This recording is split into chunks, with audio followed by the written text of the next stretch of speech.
If you got wrist pain on the thumb side of your wrist, right in this area where the white is, you probably have a condition known as Dequervains Tenosynovitis. I'm going to show you guys exactly what it means and also some exercises you can do to fix it.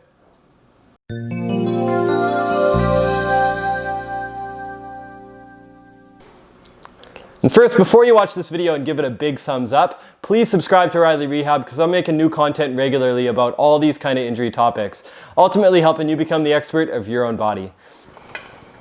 With that being said, we're going to talk about Dequervains Tenosynovitis. Long word. Some people call it mummy's thumb, some people call it an tendinitis, some people just call it a painful wrist. And you know, as long as you know what you're talking about, it's a condition where basically you have these two tendons, one being the extensor pollicis brevis and the other one being the abductor pollicis longus. They go under this little tunnel, which is right here, and then eventually go to your thumbs, and they're responsible for moving your thumb around.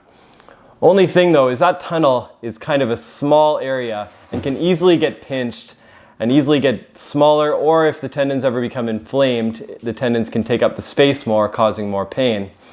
So with that said, you want to figure out a good solution to this, and I will say probably one of the biggest solutions before doing any of these is just to get yourself a good thumb brace, just to hold on, something that holds the thumb nice and steady.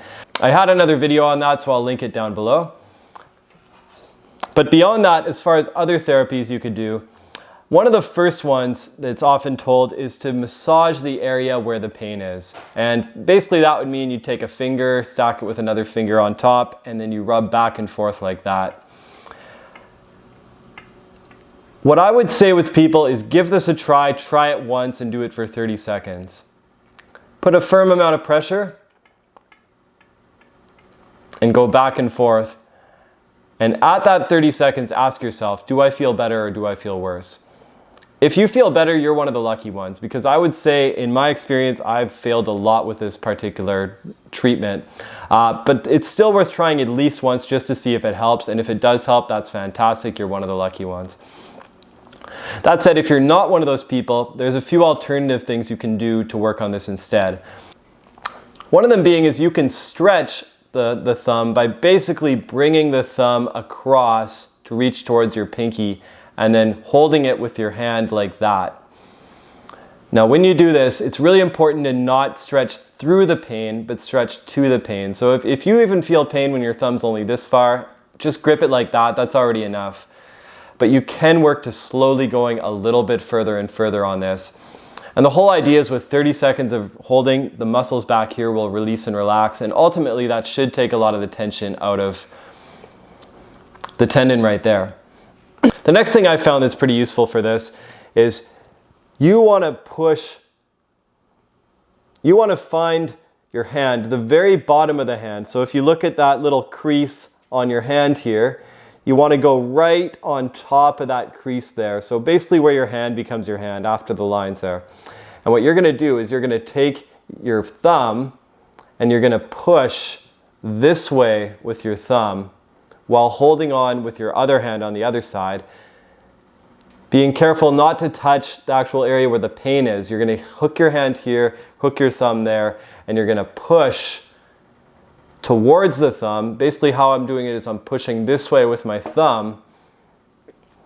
And the whole idea with this is it seems to be better when the joints are aligned in a better position for reducing the swelling and all the pain in that tendon area there.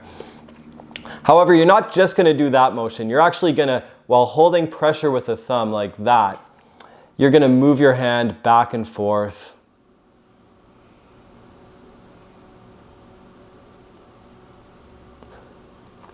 Just like that there.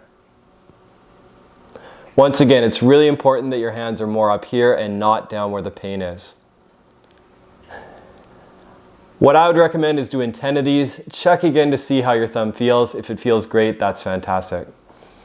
Then additionally, one of the ones that isn't really given very much, but I think still very useful, is to build those muscles that basically make your hand go up like this. So basically helping your hand, they call it radial deviation, where you basically bend your wrist to the direction where the thumb is.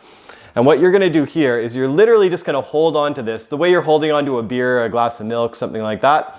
And then you're going to keep your elbow here, and then you're going to lower your hand down like this, and then bring it up But it should be a very, very slow, controlled motion with this. I'm using a 5-pound dumbbell because it's what I got, but I would say start very much on the light side, even if it means just grabbing the stapler that you find on your desk or an empty bottle of water. It can be a great way to start, but I have to emphasize it's very important to go slowly on this. The two main functions with this is, number one, you help those tendons move back and forth throughout that area to ultimately loosen up everything that's going on inside there. And number two, you're also building the strength of the muscles and the tendons there. So I do advise start light with this, also go very, very slow. And lastly too, if you notice your thumb is in a little more pain from this, a better thing to do is to start by grabbing a little more with the hands, so going tighter around the hands and actually just relaxing on the thumb there. So you're not actually hooking right here, you're just holding with the hands and then you're bending down there.